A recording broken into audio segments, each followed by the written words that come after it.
রোহান কয়েক মিনিটের জন্য নির্বাক হয়ে গেছে। তার চোখ আটকে গেছে টিভিতে আসা ব্রেকিং নিউজে। কিছুক্ষণ আগে জাপান থেকে আসা ফ্লাইটে ল্যান্ড করার আগ মুহূর্তে বিধ্বস্ত হয়ে যায়। রোহান কাঁপা হাতে ড্রাইভারকে ফোন করলো। ড্রাইভারও একই খবর দেয়। এয়ারপোর্টে প্রচুর ভিড়। এ অবস্থায় দীপুকে কোথায় খুঁজে পাবে সে? রোহানের মাথা আর কাজ করছে না। ঈশাকে হাসপাতালে ফেলে যেতেও পারছে না। রোহান আর কিছু না ভেবে অনেককে ফোন করলো। কয়েক মিনিটের মধ্যে নিউজটি সবার চোখে পড়ল। নতুন অতিথি আসার খুশিতে থাকা মানুষগুলোর মাঝে মুহূর্তেই ভিড় করলো আতঙ্কের ছায়া। দীপু কি ঠিক আছে? সবার মনে এখন একটাই প্রশ্ন। দিয়া আর রিধিকে হাসপাতালে রেখে অনিক আর রোহান বেরিয়ে পড়ল দিব্যের খোঁজে। এদিকে রাজিয়া রহমান খবর দেখার পর থেকে পাগলের মতো করছেন। ফয়সাল আহমেদও আর ঘরে বসে থাকতে পারলেন না। তিনিও ছুটে গেলেন ছেলেকে খুঁজতে। আর ঈশা দিব্যের আশায় এক দৃষ্টিতে তাকিয়ে আছে ক্যাবিনের দরজার দিকে। ঈশার কাব্য কখন আসবে, কখন বলবে অপসরে আমি এসেছি, বলেছিলাম না আসবো। ইস, দেখো বাবুটা না একদম তার বাবার মতো হয়েছে। কি হলো? দিয়া ক্যাবিনের বাইরে বসে আল্লাহকে ডাকছে। এই মুহূর্তে সে ঈশার সামনে গেলে ঈশা তার চোখ মুখ দেখে সব বুঝে ফেলবে। তাই ঈশার ক্যাবিনের ভেতরে ঢুকেনি।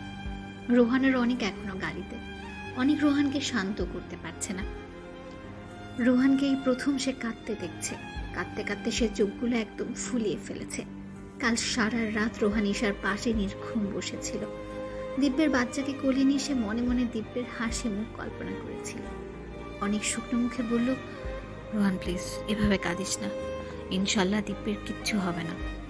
রোহান কাঁপা কণ্ঠে বলল, কিছু হবে না, ওর কিচ্ছু হবে না। ওর কিছু হলে ঈশার কি হবে? মেয়েটা দীপুকে ছাড়া থাকতে পারে না।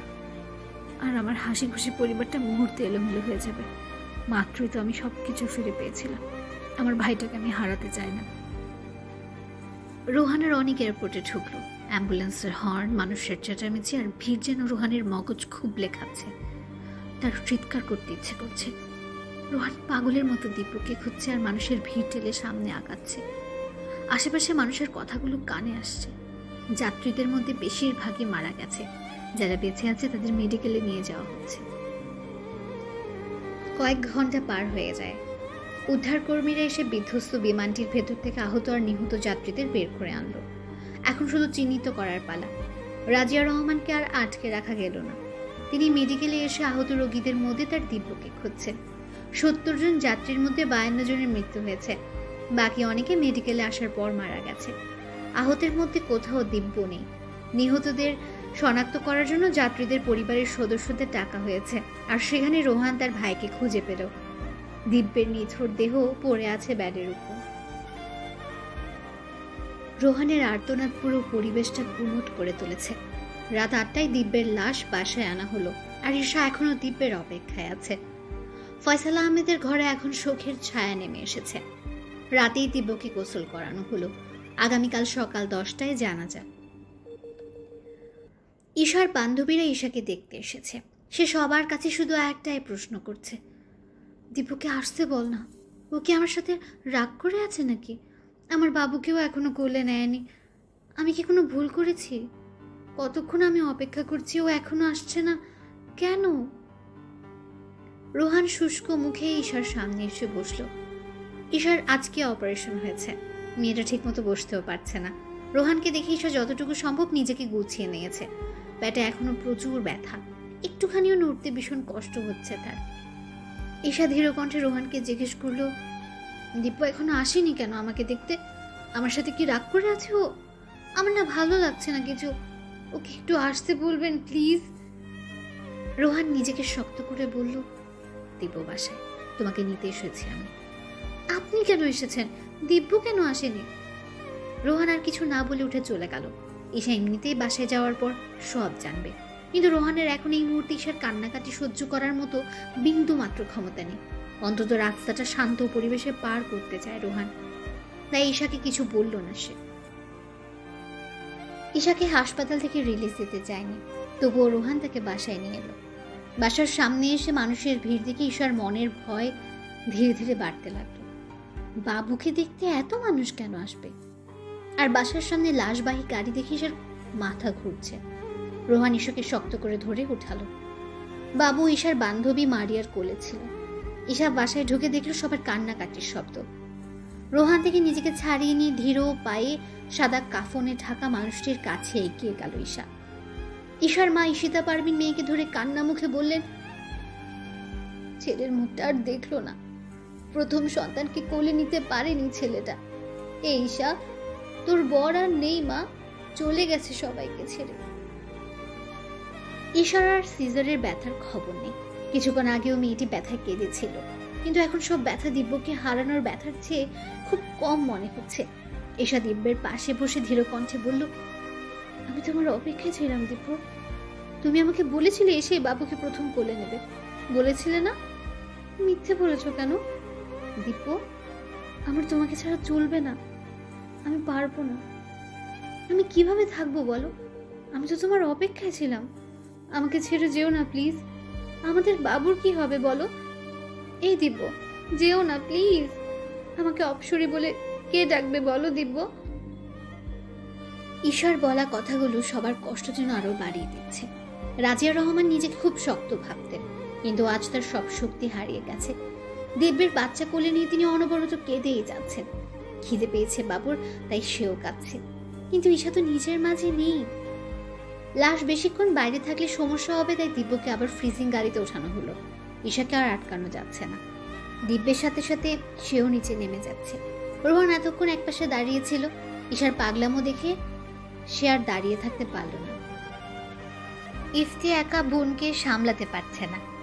মাত্র তো কয়েকটা বছরের সংসার ছিল, এত বড় ধাক্কা নিতে পারছে না ঈশা। রোহান ঈশাকে আটকানোর জন্য গেল, হাত ধরেও পারছে না আর। ঈশা পাগলের মতো ছোটাছুটি করছে, আর কিছু না ভেবে সে ঈশাকে জড়িয়ে ধরে রাখলো।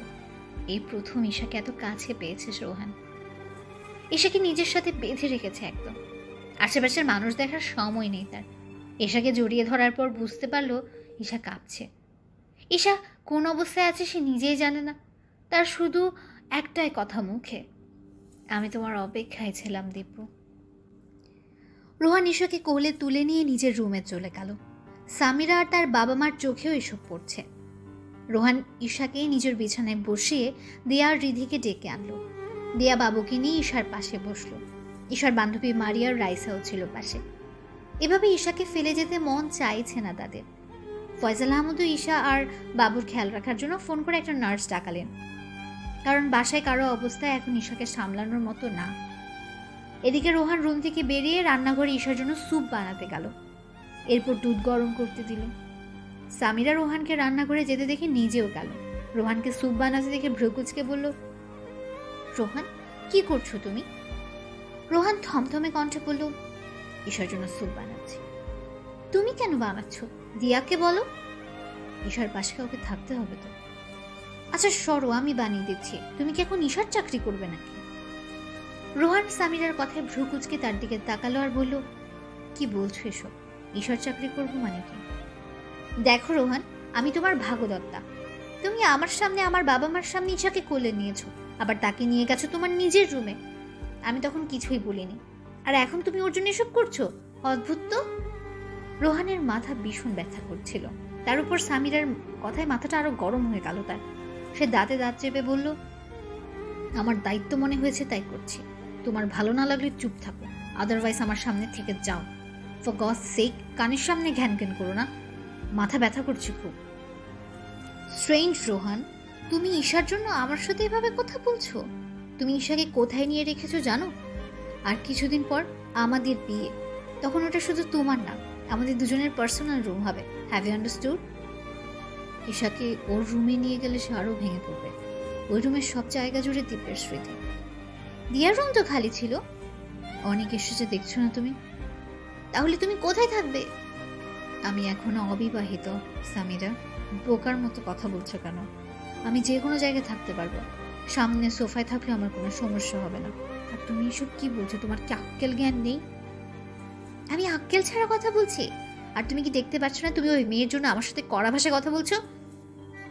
রোহান এবার না পেরে সামিরার সামনে হাত জোর করে বলল, আল্লাহর ফাস্তে চুপ কর প্লিজ।